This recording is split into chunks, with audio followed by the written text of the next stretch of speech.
Hello everyone, আসসালামু আলাইকুম। তো আজ একটা নতুন রেসিপি নিয়ে হাজির হয়ে গেছি, দেখেই বুঝতে পারছেন। তো আমি একটা আজকে কেক বানাবো, এখানে আর কি ছোট ছোট মোল্ডের যে কেক সেটা বানাবো।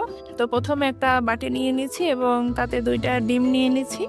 ডিম দুইটা আমি ভালোভাবে একটা হ্যান্ডবক্সের সাহায্যে আর কি মিশিয়ে নেব, ফেটিয়ে নেব ভালোভাবে। হাফ কাপ তেল দিয়ে দিচ্ছি, হাফ কাপ তেল দিয়ে দিয়েছি এখানে। এখন ডিমের সাথে তেলটা ভালোভাবে মিশিয়ে নিচ্ছি।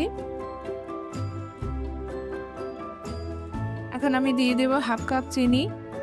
এখানে স্বাদ মতন যে যেভাবে চিনি খাবেন সে সেভাবেই দিবেন। আমি মিষ্টিটা আমার স্বাদ মতন আমি দিয়ে দিচ্ছি। তো চিনিটা গলা না পর্যন্ত এটা ফেটিয়ে নিতে হবে।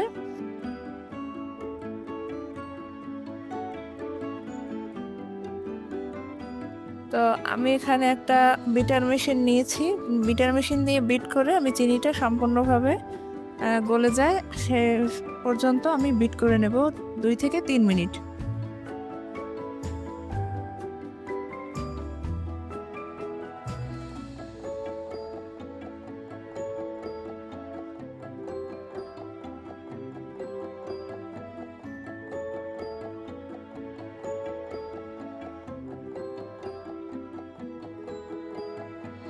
এখন আমি 1 কাপ ময়দা নিয়ে নিয়েছি।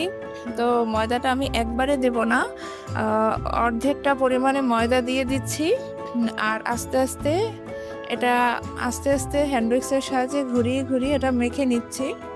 তো আমি সব একবারে দিয়ে দেব না, আস্তে আস্তে করে দেব। এখন বাদবাকি ময়দাটা আমি ঢেলে দিচ্ছি।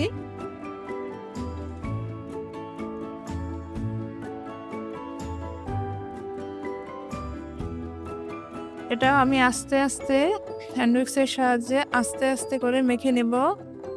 আর দিয়ে দিচ্ছি সাথে 1.5 চামচ বেকিং পাউডার। 1 চামচ দিয়ে দিচ্ছি, আমি আরও হাফ চামচ দিয়ে দিলাম। এখন এটাও ভালোভাবে হ্যান্ডউইক্সের সাহায্যে আমি মিশিয়ে নিব, যাতে এটা ভালোভাবে মিশিয়ে যায়। আমার বাচ্চারা যখনই কেক খেতে চায় আমি বাইরে থেকে কিনে খাওয়াই না, আমি বাসাতেই করে থাকি হোমমেড কেক। তো বাচ্চারাও খুবই খুশি হয়।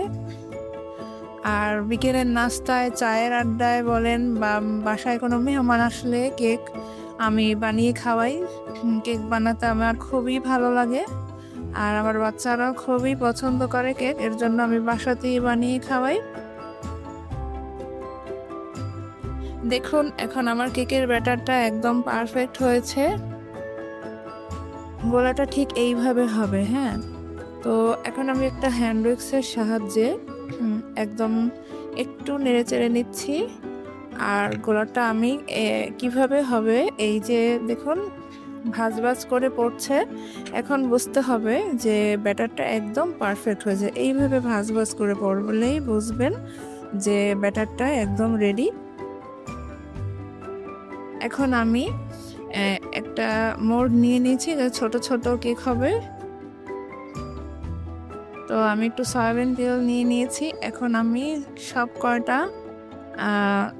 কেকের মোল্ডে আর কি তেলটা ব্রাশ করে নেব ভালোভাবে, যাতে কেকগুলো লেগে না যায়, কেকগুলো বেক হলে ভালোভাবে উঠে যায়, এর জন্য তেল ব্রাশ করে নিচ্ছি।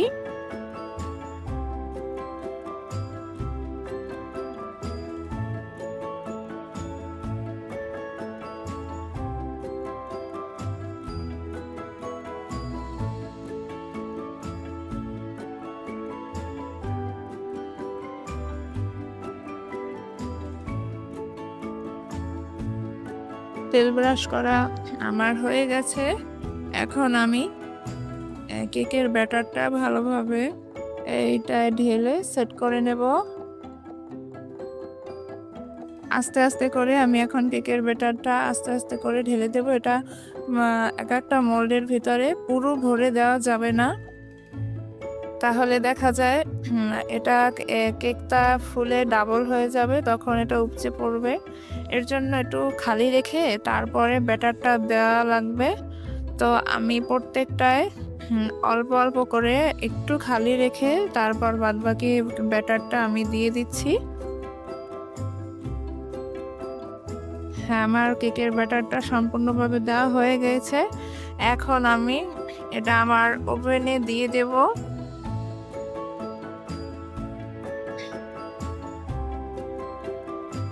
দিয়ে দিচ্ছি ওভেনে।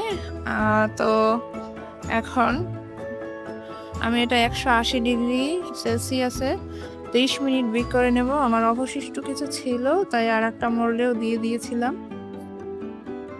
দেখুন কতটা সুন্দর করে ফুলে উঠেছে, মাশাআল্লাহ মাশাআল্লাহ। কেকগুলো দেখতেও ভীষণ লোভনীয় লাগছে, খেতেও অসাধারণ হয়েছে। আমার বাচ্চারা তো ভীষণই পছন্দ করে, ওদের বিকেলের নাস্তা বা সকালবেলা ওদের এটা দিয়ে থাকি। তো কেমন লাগছে আমার কেকের রেসিপিটা কমেন্ট করে জানাবেন। ভালো থাকবেন সবাই বন্ধুরা। আল্লাহ হাফেজ।